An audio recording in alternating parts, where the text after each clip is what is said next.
and welcome to another edition of the Silverbird Selection. Today I'm doing another review, but it's not a game, it's actually a utility, one of several that was released by Firebird in their budget range. It's a graphic editor, a Silverbird release from 1988. Probably not going to be the most interesting thing I've reviewed in this series, but I did promise to review everything that was released by Firebird in their budget range, so this has to be included. It seems to be a pretty rare release, can't find many copies of it in sold items and current items on eBay. So I've rated it as rare, and my copy actually came as part of a bundle many moons ago, so I got it for £1. I imagine it's quite rare because basically nobody really bought it. It probably wasn't produced in very great quantities. So as I said, probably not going to be the most interesting of things to look at, but let's take a look at it anyway. So let's begin, as we always do, by looking at the packaging. As you can see, typical $1.99 Silverbird range release with the black and pink stripes. And it says graphic editor on it in a not very interesting font, and it's got an image of a satellite that's being constructed from pixels. If you look closely at it, you can see the pixels there and also some pixels up the side. That's about as good a representation of a graphic editor as you can probably expect. So the spine just says graphic editor on it as well, and the back cover has got 4 screenshots on as usual, all of the editor. You can see some sprites there, some kind of spaceship. There's a sprite more close up, so some kind of editor, and looks like a character editor there as well. Again, it's not going to be the most enthralling thing to see, but I'm presuming these graphics are included in the game and that's why they're shown here. And for the blurb about the product, it says attain pixel perfection with this fab utility. And moving inside, we see the usual thing that we've seen many times before, so the list of forthcoming titles, which includes graphic editor, and the 5 free games thing for telling them what you think about the Silverbird packaging, the mail order info, and of course some instructions. Graphic editor is copyright Jason Fox, it says there. It says the game, clearly it's not a game, but this is a bit of a pre-produced format template for the inlay, so it says the game. This editor is an extremely useful tool when designing character sets and animating sprite graphics. You can do practically anything you want with them. Blah blah blah blah blah blah blah. And you can save them out to disk or tape for use in your own programs. Loading instructions, pretty normal stuff there. And then for playing the game or using the utilities, it actually is. It says upon loading you'll be presented with the character editor, demonstration graphics already present. Basically the instructions included within the product, it says there. And there's the ability to view the demonstration graphics and also erase the demonstration graphics with a series of convoluted commands by the looks of it. So it looks like we're going to get more instructions once we load it up. Let's see what we see. So the utility is loaded, and as you can see you're presented with a screen. This is the character editor. There's also a sprite editor, which we'll get into in due course. I've got to be honest here, I'm not going to spend too much time looking at this. I don't think it's going to be very interesting for you guys to watch, and I'm not hugely interested in getting into the real nitty gritty of how a graphic editor works either. But the one thing we are going to do first and foremost is take a look at the instructions. You do that by pressing F7 and then H for help.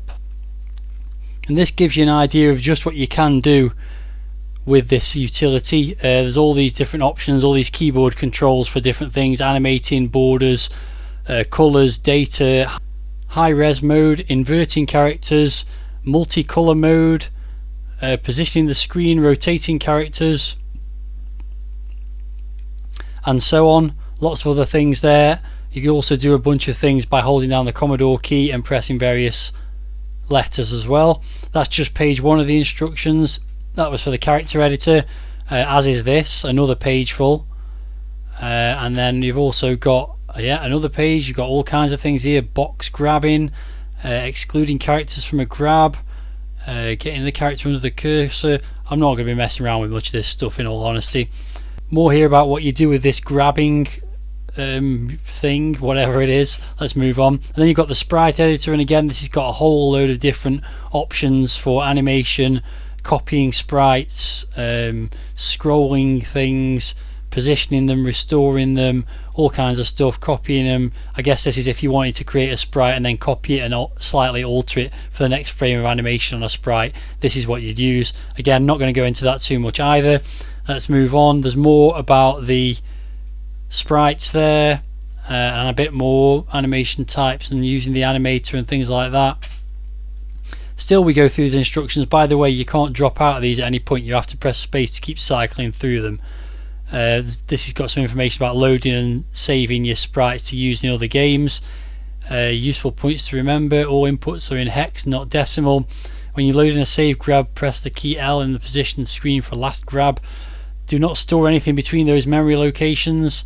The next help page will show you how to set up your characters and sprites for your own programs, etc, etc. There's some information there about doing that if you wanted to, which clearly I'm not going to bother doing. And yet there's still another page. If you wish to erase all the graphics within the program, you can do all that stuff, which it does also mention how to do that in the instructions in the inlay as well. And yet we're finally back to that first screen, and if we press Q to quit back to the editor, we're back at the editor. So as you can see, a huge load of instructions there, most of which I'm not going to be paying much attention to, way too much for me to get into really in this video. I don't really have any desire to create my own graphics and put them in another game, so it's kind of pointless really in that respect. I'm just going to give a quick overview of the two main editors. Should mention though, as I said, you can't quit out those instructions at any point, so anytime you wanted to look up a particular thing, you had to go through all those pages of instructions over and over again, which is not very user friendly, to be honest. So here you can see the character editor, and you can cycle through the different characters by using the plus and minus keys. As you can see, the little box is going along this selection of characters in the bottom half of the screen, and it's showing the character in the top left hand corner there in a box for you to edit. So we will actually let's just modify a new one. So I'm just going to go to the end of this row here and create a new character. So you can use a joystick to move around this character editor. That's what I'm doing now. It's 4 wide by, I think that's about 8 tall. You've got 3 different colours you can put in it. You choose which colour you want to use by pressing 1, 2 or 3. So if I just press in this box now, there's a white one. If I press 2, it'll put a grey one in, and if I press 3, it'll put a dark grey one in, because that's what we've got at the moment. If I then wanted to use the same colour again, you can just press the fire button. So let's just do that and then go put a white one there. That'll do. It looks like a little spaceship, even though it has no relevance in the context of this particular area of the editor, I would say. So let's just do that. You get the idea. So you can draw your sprites, sorry, your characters however you like. You can also change what colour you'd use. So if you wanted to change one of those 3 colours you can see there, say I wanted to change the light grey to something more interesting, you can cycle through the colours by pressing F3. That changes it for the whole sprite set, it seems, or the whole character set. So let's go with a nice, let's see, there we go, that green will do, that'll do for this. So once you've decided that you've created your characters, you can then press P, and that will let you go to this thing. I don't really know what this is. I mean, obviously you're drawing something quite big here. Oh, huge in fact. I've never scrolled across before. But so this is some kind of background creator then. Oh yeah, so you're basically creating background tiles to use in your game, I guess. These are quite nice, by the way, these graphics that are provided. I'm not going to be messing around too much with them. So what you can do is, I've obviously got my new character in this thing. I can scroll through all the different characters that already exist, so you can see them all there. So if I wanted to add one of these little red blobs to something, I could just put that, move it to the right location. Let's not put it there, doesn't really matter, but let's put it there. So if I wanted to pretend that that was fire coming out of the back of this spaceship, then there we go, there it is, something like that. So if I wanted to put my new character in somewhere, I'm going the wrong way now through the cycling, where is it, there it is. So let's say I wanted to put that just here, there it is, and let's put one on the other side, because why not, a couple on the back as well. There you go, there's some, whatever they are, added to that big tile thing, which you could presumably export and put in whatever game or program you wanted to. So there you go, that's that thing. Not going to go into that in too much more detail. As you can see, some quite nicely drawn characters, not much I can really add to that that's going to make it any better. So that's the character editor dealt with. I think you can also animate characters somehow, so let's just try doing that. Let's go into this cell here, press A, so onto character, I don't really know, so let's just go 01, from RAM. I don't know what I'm doing here. I don't know what's going to happen here. Number of frames 3. Number of frames 3. No, it doesn't like that. 10. Okay, so I've put, and I didn't put it where I was expecting to put it, but if I go over to, so yeah, the on character is obviously where it puts it on the selection. So that's now cycling through a bunch of different characters. I don't really know which ones I chose or how, but there you go. And if I go back to the P thing now, I'm assuming they might show up somewhere on this thing as cycling through, although I can't actually see anything. So yeah, I'm not really sure what was going on there, but it's something you could do if you wanted to. So back at the character editor, let's now have a look at the sprite editor, and it's much the same really, except you get a bigger box to work with, so you can cycle through the sprites with the plus and minus. So here are lots of different frames of animation for a ship that looks very much like the one from Delta. If you carry on going through, there's also some thruster things there, little explosions, the body of that guy in the bottom right there by the looks of it, bouncing ball, rotating box. So lots of fairly nicely done sprites that you can play around with. So again, editing them is much the same. Let's just get back to the first one. If I ever get back to the first one. There we go. So if I wanted to make this more exciting, firstly I could cycle through the colours that are available again.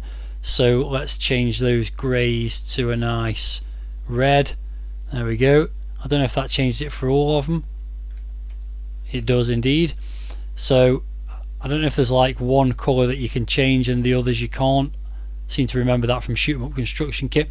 But anyway, if I wanted to edit this thing, again you pick which colour you want to use by pressing the number that you want, and then you can fill in whatever you want to fill in. So if we just wanted to change the front of that spaceship a bit, we can do that.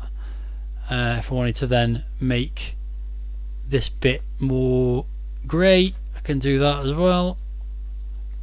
You can actually hold the fire button down and drag to actually fill blocks in more quickly. So yeah, seems fine. Don't really know what I'm doing, but there you go, it seems fine. So the other thing you can do in this again is animate them. So you can just, I don't really know how you change all that stuff in the bottom right corner.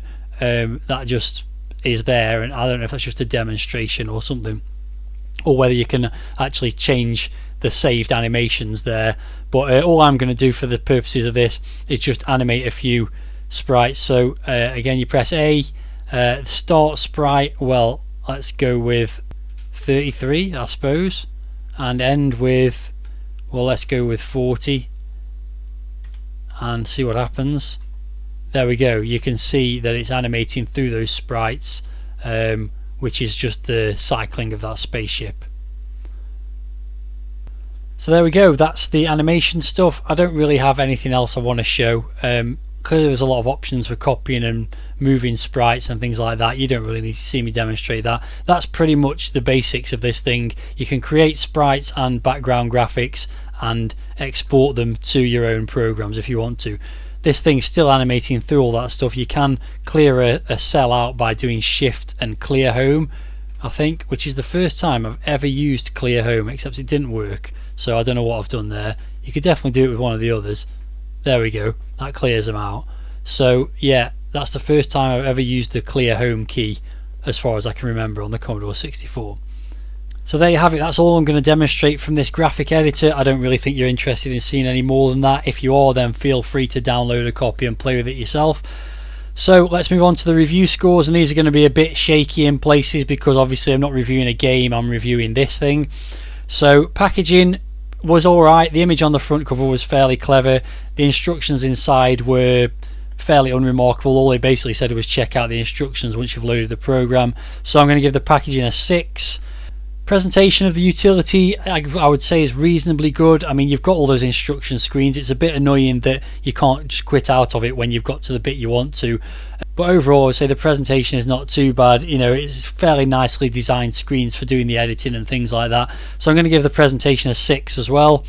Graphics, well, all I can really rate is the graphics that are available in the game when you load it, which if we take another look at those were pretty good, I would say.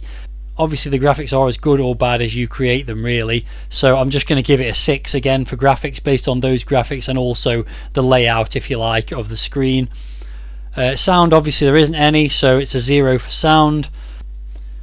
And playability doesn't really apply, but I usually do usability rather than playability, and unfortunately I'd have to say it's not particularly user friendly.